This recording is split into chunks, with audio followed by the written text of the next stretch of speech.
Broadcasting the information the mainstream media won't touch. This is The Richie Allen Show in association with DavidIke.com. Let's introduce our first guest then. Many of you saw his outstanding piece with Russia Today over the weekend where he was giving his thoughts on what happened in Paris on Friday night. He's an Irish political journalist who said, I think, what many of us in the independent media have been saying for many years, but he said it on national television, which is something that doesn't happen very often. He's based in Paris and he's in the city right now in a hotel. Let's welcome to the programme Gearo Colma. Gearo, welcome to the programme. Diagwit to Fáilte Road. How are you? It's really great. This meeting thought me being going to meet Margaret. Tommy Gama, I'm grand. Yeah, I'm just in the centre of Paris actually. And out just outside. There's a lot of TV people here because there's sort of a kind of a national morning thing going on here, right in the centre in Place de la République, where I am now. So I was talking to Irish language television there. Actually, they saw the video, and I was actually late because of my son.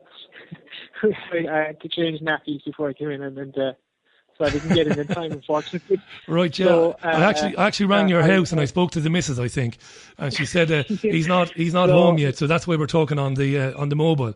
But it's great to have you. So, Can I just ask you, just before we get your thoughts on what's going on, despite what we might think about what's happening, what's the mood like in Paris now, as you're understanding it today? How are people going about their business? How do they feel, Gearo? What sort of a sense are you getting?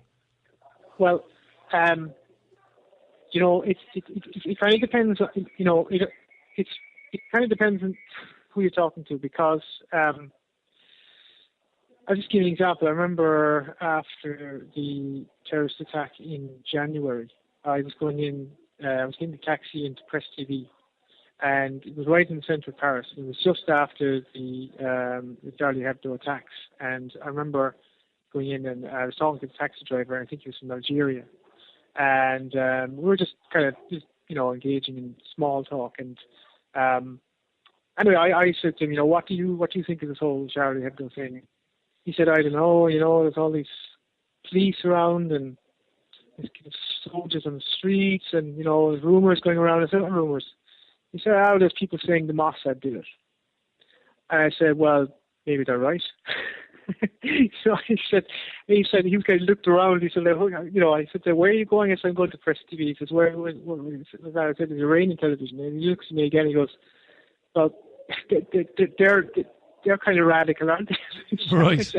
I said, you can say things like that on Iranian television, but you can't say it here. And he said, yeah, I know. He said, you can't. He said, that's what people in the street are saying.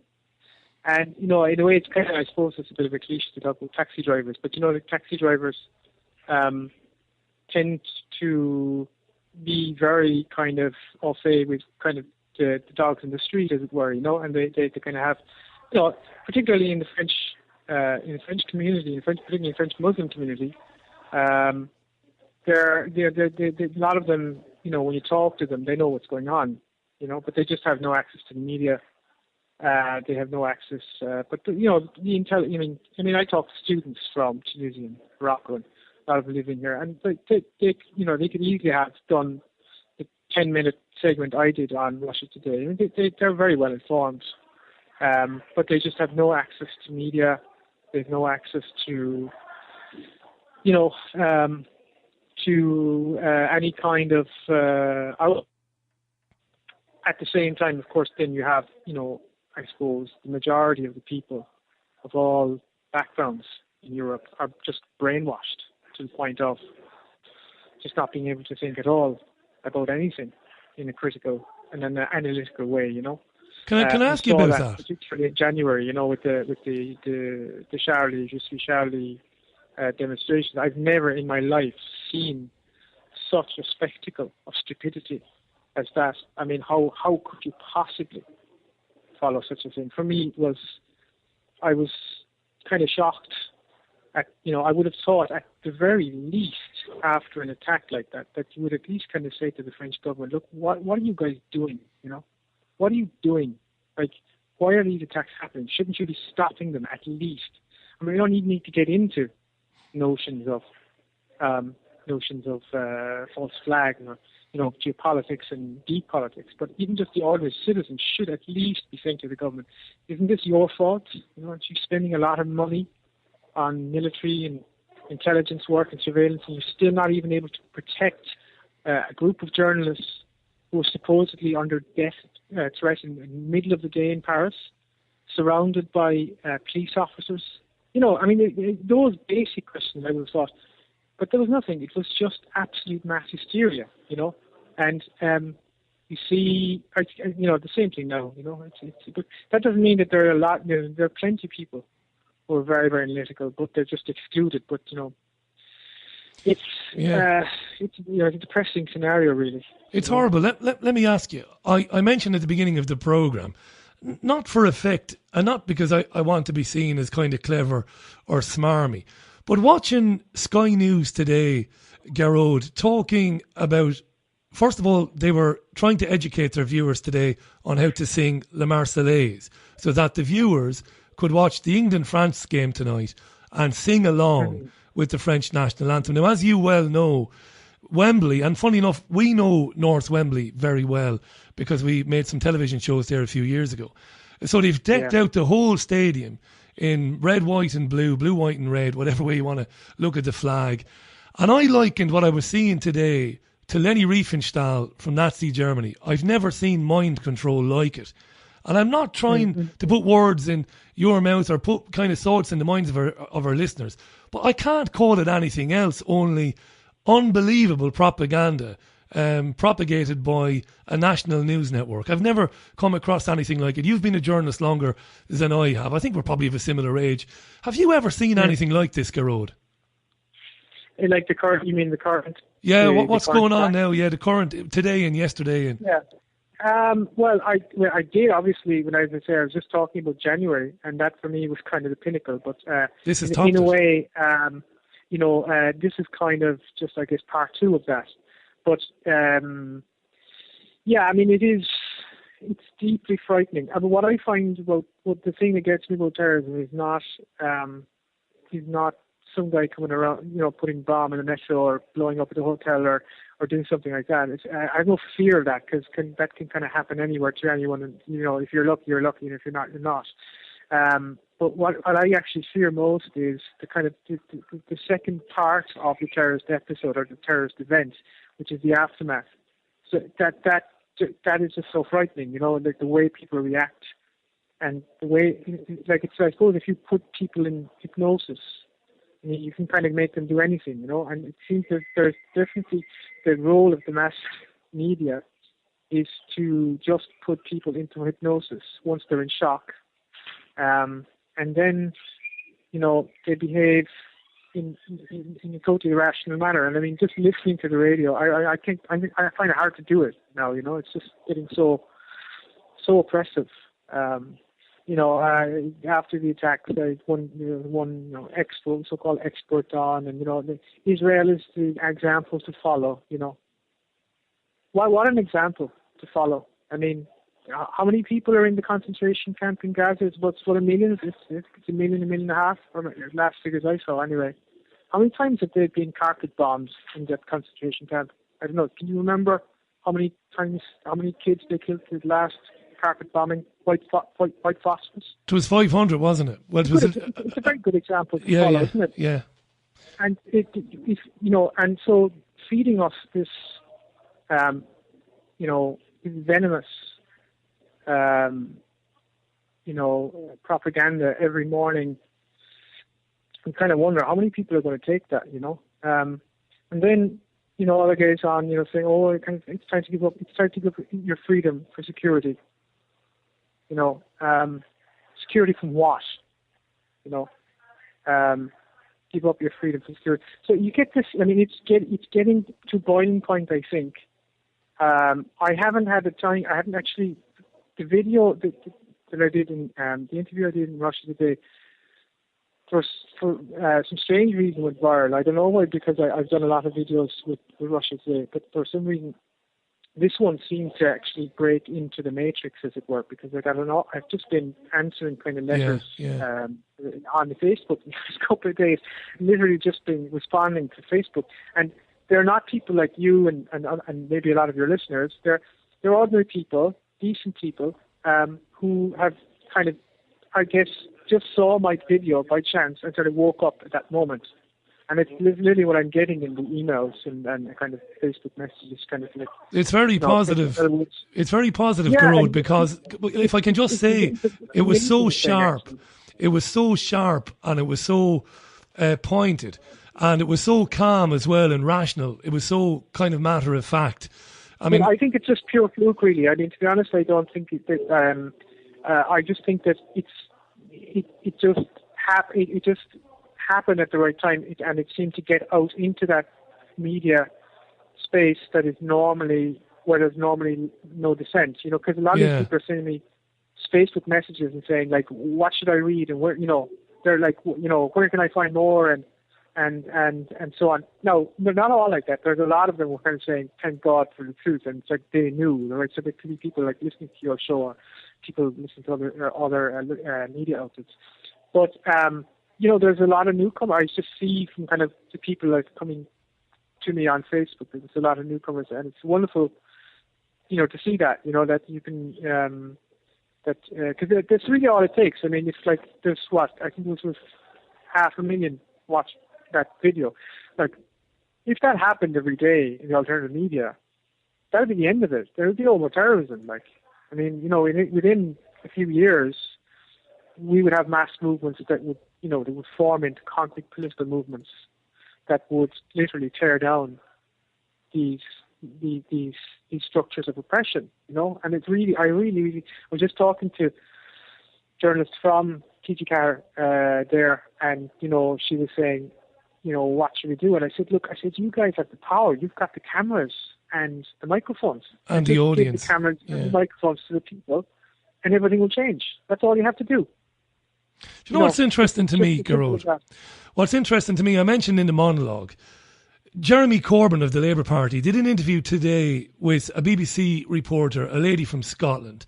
And the interview was full of questions about whether he'd be prepared to bomb ISIS.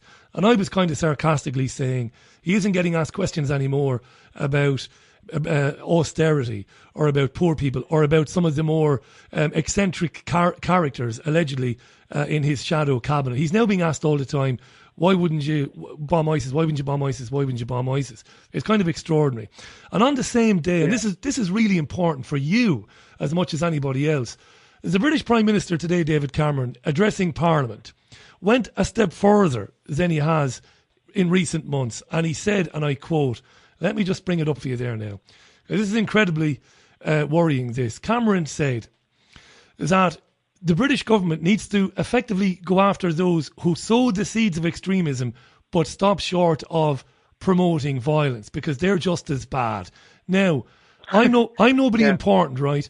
But there are people in the independent media who've been around a long time and have got a big following. What he's basically saying is, if you are saying anything at all that might give rise to some disenfranchised young man taking up arms, well, then you're dangerous and that has to be stopped. So that could be Gearo O'Colman's piece to Russia today. It could be something that David Icke said on davidicke.com when he's asking questions about the Mossad. This is heinous, this. Gearo. And as a journalist, you have to be worried about that, because I am. Yeah, no, I mean, obviously, yes. I mean, look, I mean, I don't want to be alarmist about this, but I've been, and I hope I'm wrong. Like, I hope I am being alarmist about it. But I've been saying for a long time that if you look at the function of Al Qaeda and the function of the Islamic State in the foreign wars, the 9/11 wars in particular, all of the 9/11 wars, you see that they are essentially proxy forces, and they can carry out atrocities, and you know, the Western powers who back them can kind of wash their hands of it. They don't necessarily need to be involved. They don't necessarily need to, you know, they can pretend that this has nothing to do with them. They're arming, you know, in inverted commas, moderate rebels and so on and so forth. So you have this thing going where they're getting these proxy groups to do the killing for them, to do all the really hard, atrocities, commit all of the atrocities, and subjugate the people they're trying to subjugate in all these countries. They're attempting to take over and destroy. Well, if you look, I've been saying this for a long time, that death squads were used in Latin America in the 1980s by the CIA to do the same thing, except there the function was to kill intellectuals, teachers, journalists, activists, anybody who had a brain, essentially. And it's actually on record. Anybody who had a brain would be killed. Anybody who was capable of thinking would be eliminated by death squads. And of course, because the death squads were paramilitaries who would operate at night, they are operated outside the law. So whatever dictator was in power, he kind of said he didn't even know about it, And so what will happen if things don't change and dissidence doesn't reach critical mass to go after these guys and to stop this and turn the tide? What will happen is that we'll be faced with a third worldization of Europe and America, which means that we're going to have enclosed societies, closed communities. In other words, you have the working class Muslim, most working class Muslims would say of France in really poor areas, wahhabized by friends of the elite, the Turks, the Qataris, the Saudis, into the death cult. And they'll be recruited to kill people like us, they'll just be recruited to knock us off. And when that happens, we won't even be, there might be a little article in the media, but it'll be like, I'd say teacher in whatever part of Paris shot dead last night or beheaded. The government condemns terrorism. It's perfect, isn't it? They can still condemn it, and yet they're the ones doing the killing. And that's the way it's going to work. That is exactly the way it is working in all of the countries where they are fighting wars, because they're using these groups that are outside the law to do their dirty work. And they'll do the exact same thing in Europe. They'll use right-wing fascist skinheads, to do the same kind of work for them if it means killing some Muslim leader who's actually trying to lead the youth out of enslavement. They'll do the same thing. They'll have him killed by some skinheads. So the elite will wash their hands of it, and they'll have nothing to do with it. In fact, they'll even condemn the killing. Can I just ask you this? And then they'll use that, of course, as well to have more surveillance, So you can see this is the way it works. They use the problems of capitalism to further capitalism. They use the problems of the consequences of imperialism to further imperialism. And they will use dissidents in the West as a way of furthering imperialism as well, by just killing someone and then saying, these are terrorists and this is why we're protecting you, There's, that's a nightmare scenario. I hope I'm wrong. I hope we never see that, and I'm confident we won't. But I think that if things don't change, you could see that very much happening. It's not beyond the bounds of possibility. There's a Jewish gentleman listening to the program who's asked me not to name him. I could give his first name; it wouldn't matter. But he says that people like you and I, he says we're wrong. That basically, when we say that ISIS were invented, that we're just kind of promoting a Eurocentric view that doesn't acknowledge that they do have ideals and aims and their own ideology. And he goes on to say, does this listener, it's like saying that all they were good for was sitting on camels waiting for a Zionist puppet master to come along and tell them what to do. Now, I'll let you answer that because I get to have my say quite a lot. How do you respond to that? I'm not sure if I got all that. The sound quality here for me is not great. I don't know how it is for you there, but we're getting you. Yeah, it is. It is. Down from again, I will, of course. Yeah. Properly. He basically says that you and I, us two, that we promote a view that ISIS were invented, and that we refuse to acknowledge that they do have ideals and they do have aims and their own ideology. Basically.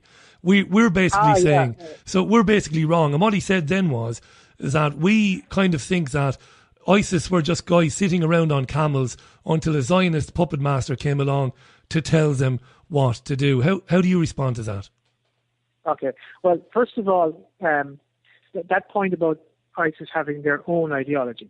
Actually, to a certain extent, there is an element of truth in that, in the sense that I was only reading a book recently by a German sociologist called Gunnar Heinsohn, and he's written a fantastic book called I think it's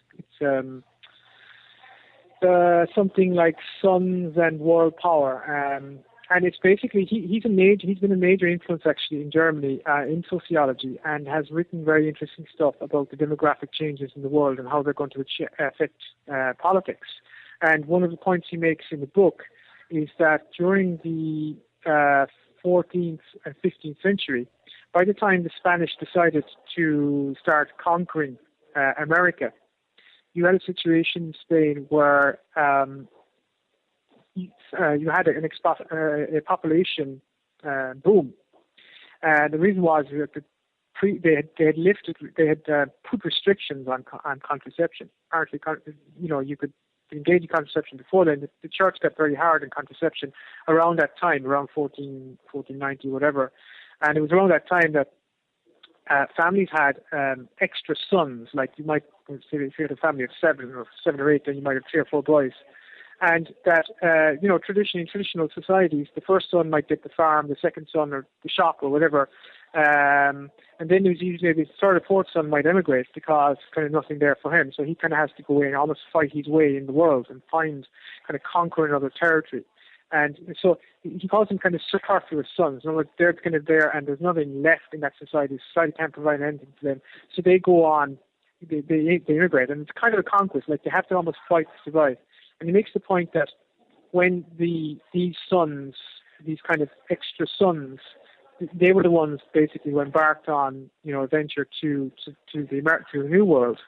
And then when they arrived there, he makes the point at least that they would have been believing Christians and so on, but they would have used the Bible as a way of justifying their genocide against the Indians, because for him, his point he makes is that they kind of needed to go out and kind of conquer, because this is kind of the way it was. You kind of went out and you fought, and so the whole idea was they used it to colonize the United States. Even though he says that they didn't really believe that the Bible gave them permission. I mean, this is a theory, but it's interesting. He says he makes the same point about the Islamists. He says that they're not really. It's not as if they believe in the Quran, but because these are extra sons who are hanging around and they have no work and so on. They have an ideology through this. This gives them a kind of a reason for living, and it gives them a purpose. And so they use the Quran to sort of enable them to do things which they wouldn't normally do in another context. In other words, which is out there in that frontier world called Syria, or out there in that desert called Libya, where you can do things that you wouldn't normally do. And all of that is true, I think. It says probably how these young men kind of go out and do what they do. A guy growing up in the suburbs of Paris, how he becomes this monster and starts cutting people's heads off in Syria. But that's only one side of the story. The other side, of course, is that they're recruited by imams in mosques who are working in tandem with the intelligence services. And then, of course, there is the question of this radical Wahhabi version of Islam coming from the Saudi dictatorship and Qatar. Ironically. And if we go back in history to the 18th century, what was Wahhabism? Well, most sources, and fairly reliable sources, I think, in the history of Abdul al-Wahhab show that his father was Shulman and was a Jewish convert to Islam from Bursa. Well, there's 2 sources. One is Bursa in Turkey, and the other is Basra in Iraq. But in any case, if it's Bursa had quite a large Jewish community. It was a very important trading city in the Ottoman Empire. And Shulman left Bursa, and it was kind of it was expedient to become a Muslim in the Ottoman Empire, obviously for political reasons. Became a Donmi Jew, a kind of crypto Jewish convert to Islam, and moved down into the region of Saudi Arabia today. And his son Abdul al-Wahhab apparently is, the origin of the kind of the sect called Wahhabism. And the Saudi family, the family had also apparently, I say apparently because I might be proved wrong, but it's from my reading, they also were Jewish converts as well to Islam. And this alliance of the Wahhabi sect and Saud. At the time, in the 18th century, the geopolitical objectives of the British was to break up the Ottoman Empire, That's because right. the Ottoman Empire was very much in their way. So anything that would be conducive to destabilization of the Ottoman Empire was thumbs up for the British. Now, the defense, the intelligence agency of the Iraqi government made a major study of this, and it was found by the Americans when they occupied Iraq in 2003. And the defense, I think it was the Defense Intelligence Agency, published this text online, actually, in translation, very bad translation, but it talks about a British agent, a Jewish British agent called Henfer, who made contact with the Wahhabi cult, with Abdul al-Wahhab. And that was when, basically from that moment on, if this source is correct, that the alliance, if you like, between British Empire and Wahhabism starts. And so Wahhabism really is a kind of a Sabbatean, a Kabbalistic, I wouldn't say Judaism, because there's different strands of Judaism, but it's a kind of a Kabbalistic deformation, or a Kabbalistic infiltration, if you like, of mainstream Ottoman Islam at the time. And it was useful to the British because they were such nutcases. These guys would, you could get them to do anything. And of course it failed, there were major rebellions and they were put down. But definitely they were getting help from the British. And they also got help from the British in Yemen. Again, in Yemen, the British couldn't get control. When the British, they did get control of Aden, but when they were trying to get control of the country, again, the Wahhabi death cult nutters were the best friends of the British. These were the guys who get the job done. So they've always been part of that, the allies and the foot soldiers of Western imperialism. And I think there's strong links between the Saud and Judaism in terms of their origin, in terms of the Wahhabi cult, certainly, And so there's no question about it, but Saudi Arabia is the other side of the coin of Israel. Saudi Arabia is part of the Zionist project, as are all the sheikdoms, really. And if you look at the Middle East, the problem in the Middle East has been Arabs who are awake, Arabs who are conscious of their dignity and of their Arabs who have a desire to be free and independent. So all of the Arab nationalist regimes, they were the ones really that always were the enemies of Israel, while the Arab sheikdoms are really just, as Gaddafi called them, the donkeys of the Gulf. They're the donkeys that carry the Zionists around the place. They do the donkey work. And so, these are, regimes which discredit ordinary Muslims, hardworking, honest, decent Muslims are discredited by these people and corrupted by them. And that is definitely something that serves Zionism.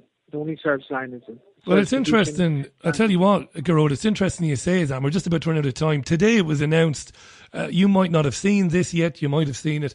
It was announced today that the Saudis have just spent over $1.5 billion on a new raft of bombs and missiles and planes to come from the United States of America, which backs up pretty much what you were saying there in the last few minutes. We've got about 60 seconds left on this. Thanks for staying with us. I know the line isn't marvellous. You're on a mobile phone there in a hotel, but we've been able to hear you, which is good. I'll give you the last 60 seconds. It's a long question. It requires a long answer, but I'll ask you to be brief. Where's it all going to end up? What's going to happen from here, do you think? Well, I think you can see I think first of all, you probably have stalemate in Syria. The French will certainly, they'll make one last effort to get rid of Assad. So everything depends on how determined the Kremlin is to protect the Syrian government and ultimately the Syrian people who are depending on this.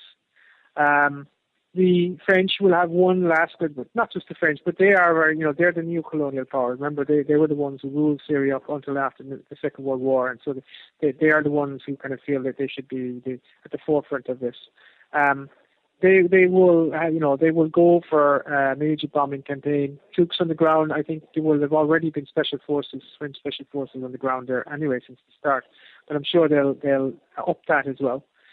Meanwhile, you have this ongoing refugee crisis in Europe. It's essentially coercive engineered migration. It's a term by Kenny, which I borrowed from Kenny Greenhill, the American academic who wrote the only study of this, by the way, where migrants are used as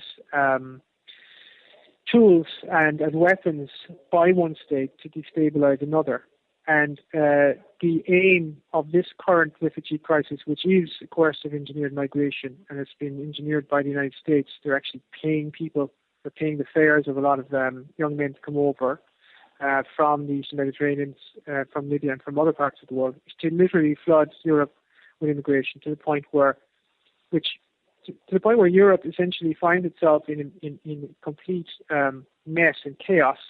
And that will essentially, I think, sabotage the German economy sufficiently for Germany just to fall apart. That's, I think, what the United States is trying to do, and Israel, because they know that the laws of the market, just the laws of the free market alone, require Germany to invest more and more and more in Russia and China. And that will lead to political rapprochement between Moscow and Berlin. And so the aim is to create a corridor. They're going to militarize Poland, militarize all the regions from Poland right down to the Baltics. The Baltics will be destabilized, of course, as well. Hungary could face a colour revolution because Viktor Orban, the leader of Hungary, has kicked the IMF out. And he's been cracking down on U.S. NGOs. So they've been calling him the Hugo Chavez of Europe.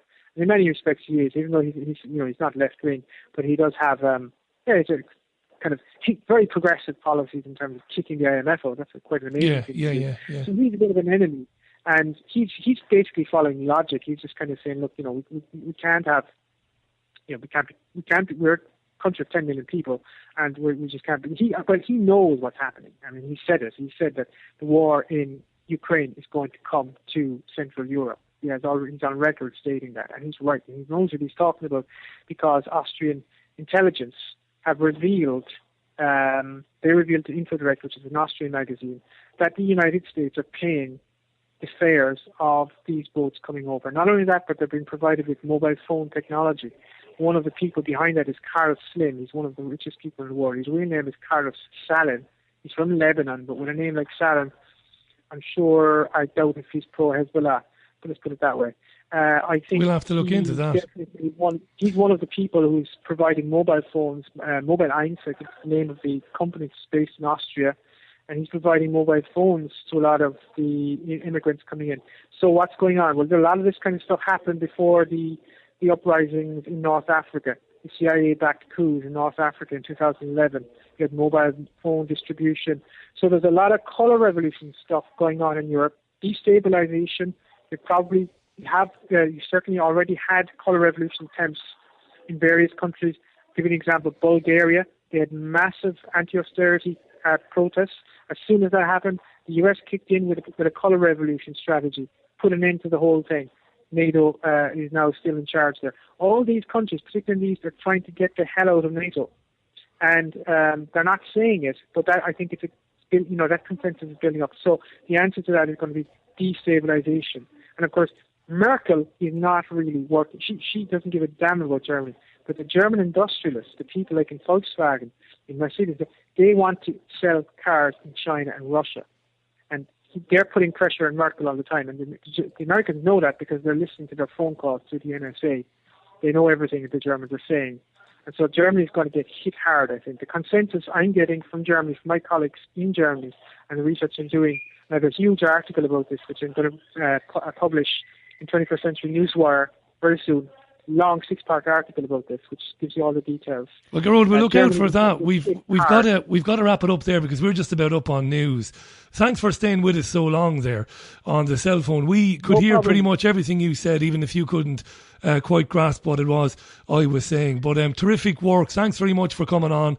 We'll be inviting you back on again, Gearo. Thank you. And bye for now. Marvellous. Gearo O'Colma on the line to us there from a hotel in Paris. The comments he made about the Americans paying for some of the refugee boats to come across from North Africa and all of that. Rather than challenge him, because he couldn't really hear what I was saying, we're going to look into that independently and look into the claims he made, and we'll get back to that on tomorrow night's programme. I couldn't challenge him for proof there because he could barely hear what I was saying. He was on a mobile phone in a hotel in Paris. That wasn't ideal. He was supposed to be in his house, but the best laid plans of mice and men and all of that.